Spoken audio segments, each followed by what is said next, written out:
प्यारे बच्चों, एक दफ़ा का जिक्र है कि एक गांव में एक ज़मींदार रहता था। इसके पास एक अच्छी नस्ल का बैल और अरबी गधा भी था।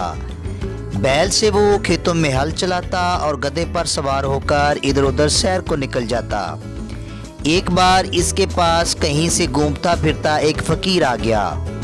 ज़मींदार एक रहमदिल और नेक इंसान था। ज़मींदार ने फ़कीर को खूब जी भर कर खाना खिलाया और तरह तरह के फल खाने को दिए। फ़कीर इसकी मेहमान नवाजी से बहुत मुतासर होता है और ज़मींदार से कहता है, आपने जो मेरी खातिरदारी की है इसे मैं ज़िंदगी भर नहीं भूल सकता। मेरे पास ऐसी कोई चीज़ नहीं जो आपकी खिदमत में पेश कर सकूं। हाँ, मैं जानवरों और हैवानों की बोलियां समझ सकता हूं। आप चाहें तो ये इल्म मैं आपको सिखा सकता हूं, लेकिन आप मुझसे एक वादा करें कि ये राज कभी किसी को ना बताएंगे। और ये भी सुन लें कि अगर ये राज आपने किसी को बता दिया तो फिर आप ज़िंदा ना रहेंगे। फ़कीर ने वो सारा इल्म ज़मींदार को सिखा दिया और ज़मींदार को बहुत सी दुआएं देकर वहाँ से रुखसत हो गया। ज़मींदार के पास जो बैल था वो बेचारा सुबह से लेकर शाम तक खेत में हल चलाता और जब शाम को वापस आता इसे भूसा वगैरह खाने में मिलता, जबकि गधा जो कि सारा दिन फारिग रहता उसे सब्ज़ चारा और चने का दाना खाने को मिलता। गरीब बैल ये सब कुछ चुपचाप खा जाता और खुदा का शुक्र अदा करता। एक दिन जब बैल वापस आया तो बहुत थका हुआ था। वो गधे के पास आता है और कहता है कि गधे भैया, तुम तो बहुत अक्लमंद हो, कोई तरकीब बताओ कि मुझे कुछ दिन आराम करने के लिए मिल जाएं। गधे ने बैल को मशवरा दिया कि अब जब तुम्हारा मालिक तुम्हें खेत में हल चलाने के लिए लेने आए तो आंखें बंद करके खड़े हो जाना। अगर तुम्हें ज़बरदस्ती खेत में ले जाना चाहे तो वहाँ तुम काम ना करना।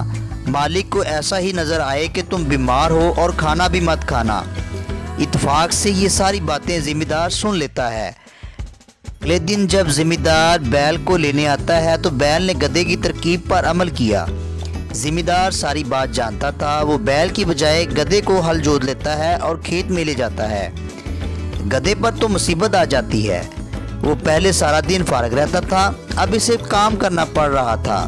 वो शाम को बैल के पास जाता है और कहता है कि बैल मियाँ, आज मैंने मालिक के मुंह से ये सुना कि बैल अब किसी काम का नहीं रहा, इसे कसाई को बेच देना चाहिए।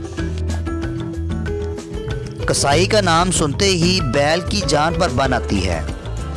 अगले दिन जब ज़मींदार गधे को लेने आता है तो बैल ज़मींदार के सामने खूब उछल कूद करता है और ऐसा दिखाता है कि अभी वो बिल्कुल ठीक है।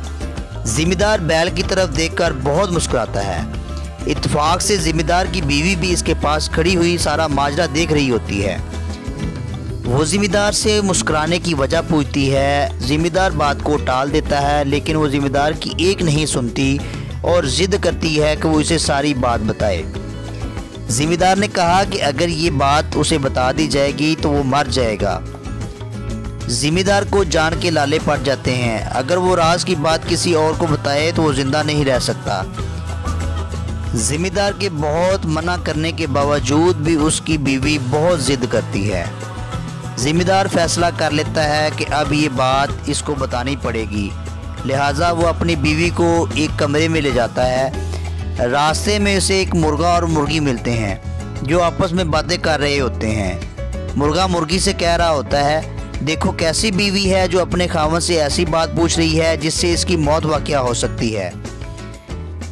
ज़मींदार मेरे जैसा होता तो ऐसी बीवी की खूब धुलाई करता।